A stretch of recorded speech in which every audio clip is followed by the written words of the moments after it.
Ties come in a variety of colors, patterns, and textures. And no matter your age or profession, ties provide you with an opportunity to stand out in a crowd. So whether you're dressing for work or a special occasion, a skillfully knotted tie will allow you to make a lasting impression. Oscar Wilde once said that a well-tied tie is the first serious step in life, and he was right. On more than one occasion, I have attended meetings where the speaker stepped up to the podium with a crooked tie, or worse yet, a carelessly knotted tie. Naturally, my eyes went directly to his neck, concentrating initially on his tie rather than his presentation. And much like women will use a pin or a scarf to accessorize their outfit, you should look at your tie as an artistic accessory. More importantly, consider your choice in knots as the final piece to your wardrobe. After all, you choose a tie to accent your wardrobe. Make sure you accent your tie with the proper knot. There are 5 different tie styles making up the foundation of today's fashion. So let's get started. They are the 4 in hand, the Windsor, the half Windsor, the Shelby, and the bow tie. Now don't laugh. Although it isn't overly popular right now, the bow tie definitely makes a bold statement. Now not everyone has the proper build or personality to wear the bow tie, but you do take notice of the person wearing one, right?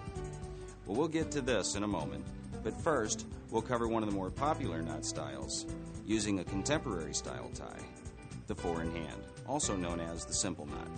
The 4 in hand knot is the smallest and most precise of knots, dating back to the days of the coach and 4 in England, when the coachmen would tie their ties using this method to prevent them from flying in the wind while they were driving the team. Okay, let's start with the basics. Begin by draping the necktie around the collar with the seam lying along the collar facing in. The wide end of the tie should be on the side of your dominant hand. If you're right-handed, then start on the right. First, let's walk through the steps of the 4 in hand. Start with the wide end of the tie on your right and extending a foot below the narrow end. Cross the wide end over the narrow end and back underneath. Continue around, passing the wide end across the front of the narrow end once more. Pass the wide end up through the loop between the knot and your neck. Pass the wide end down through the knot in front. Draw the knot up tight to your collar by holding the narrow end of the tie and sliding the knot snug. Now let's walk through the 4 in hand again. Turn up the collar and button it at the neck. This allows the necktie to glide gently along the collar without wrinkling or stretching the fabric. Begin with the wide end of the tie on the side of your dominant hand and extending about a foot below the narrow end. Notice that on most ties, a diagonal seam is about midway on the tie. This is usually a good gauge as to where to make your first cross. Cross the wide end of the tie over the narrow end and back underneath. Bring the wide end over the front and then pass it up between the neck and the knot, holding the loop open with your left finger. Pass the wide end down through the knot.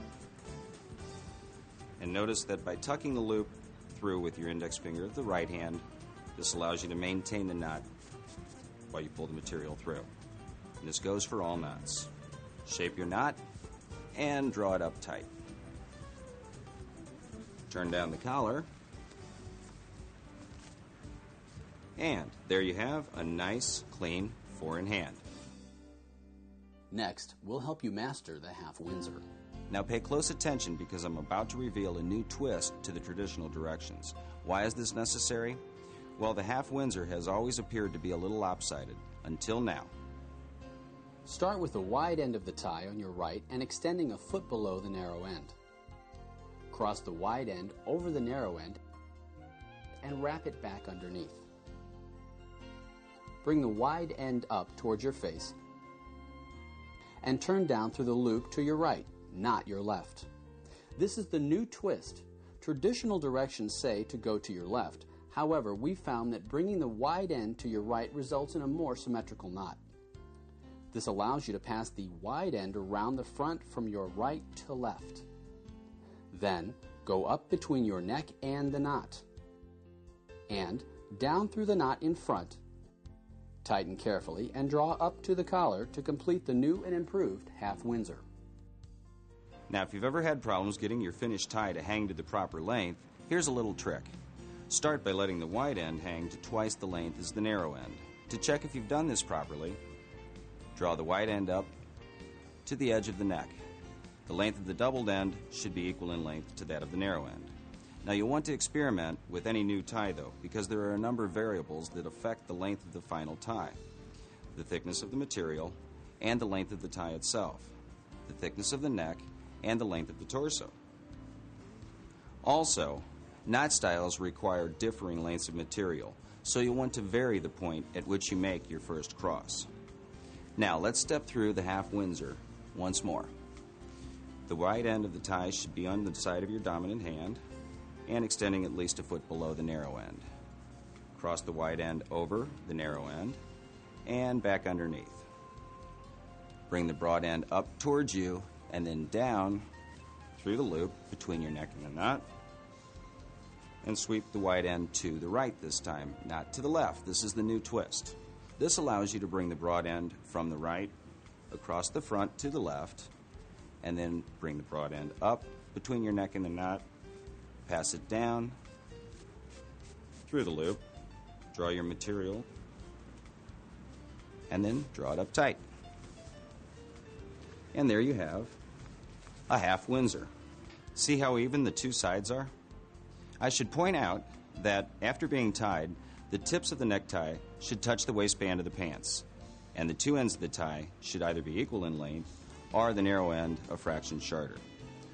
Remember, the inside of the wide end of the tie has a band into which the narrow end of the tie is tucked to hold it in place. The Windsor. If not done properly, this knot can come out looking very large, bulbous, and unsightly. So pay special attention on this one. It's worth the extra effort. Start with the wide end of the tie on your right and extending a foot below the narrow end. Cross the wide end over the narrow end and bring it up through the loop and down to your left.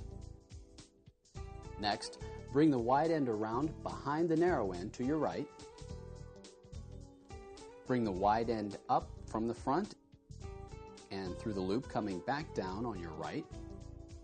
Then bring the wide end to the left across the narrow end.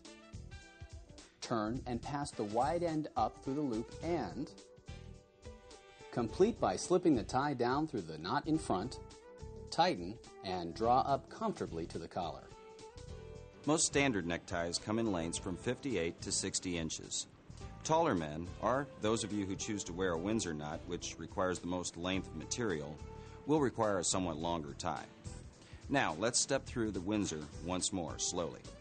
Take the wide end over the narrow end, and up and around the narrow end on the left, crossing underneath.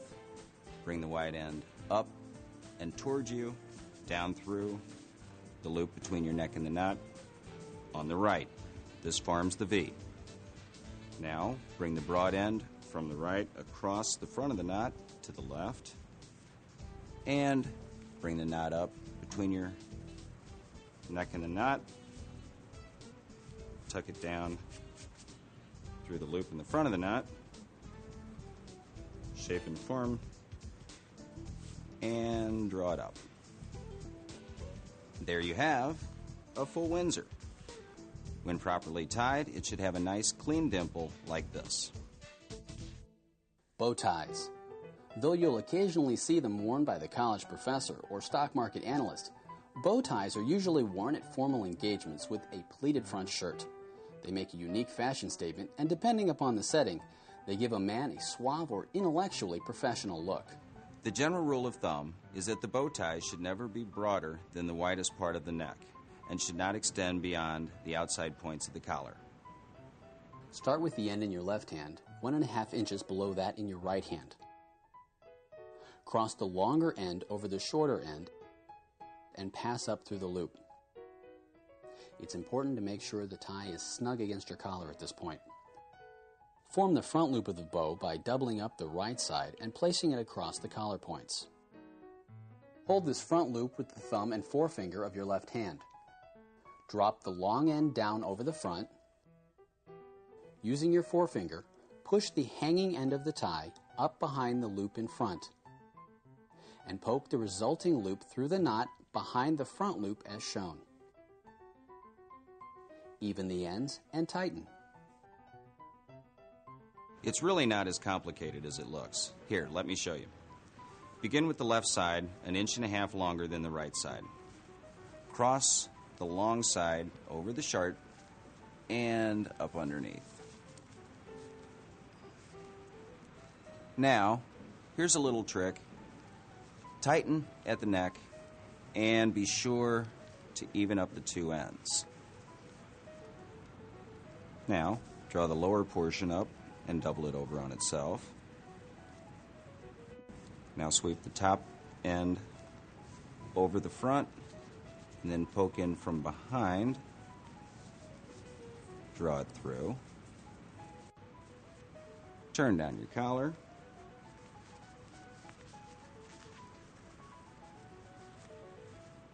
And there you have it. A classic statement for your next presentation or formal engagement. Now for our final demonstration, a new style that's finding wide popularity, the Shelby. Start with the tie inside out. Cross the wide end under the narrow end. Bring it up, then over and down through the loop to your right. Sweep the wide end across the V from your right to your left. Then take the wide end up and through the loop between your neck and the knot. Now bring it back down through the knot and tighten. As you may have noticed, the steps involved in tying the Shelby are definitely different, particularly step 1. Begin with the tie inside out. Cross the broad end of the tie under the narrow end and draw the wide end up towards you and down between your neck and the knot.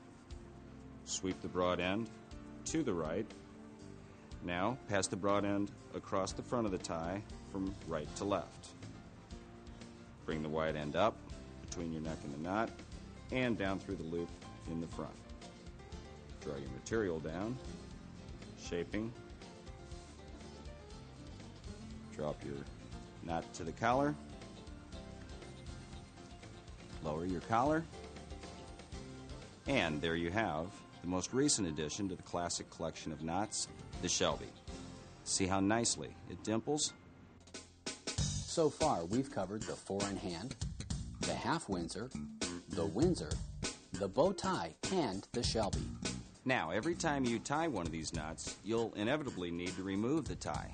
So here's one final trick you may not be aware of, and this works with all the knots we've shown you with the exception of the bow tie.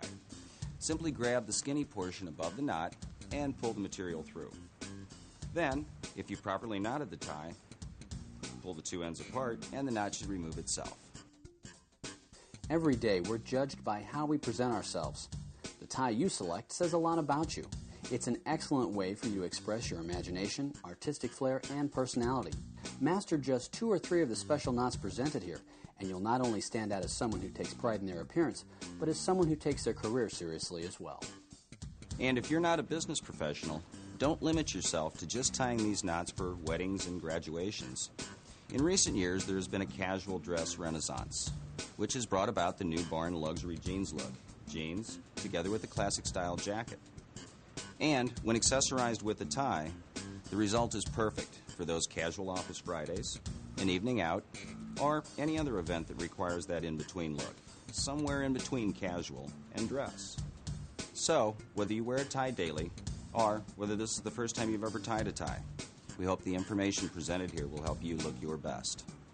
Until next time, thanks for watching Ties to Success.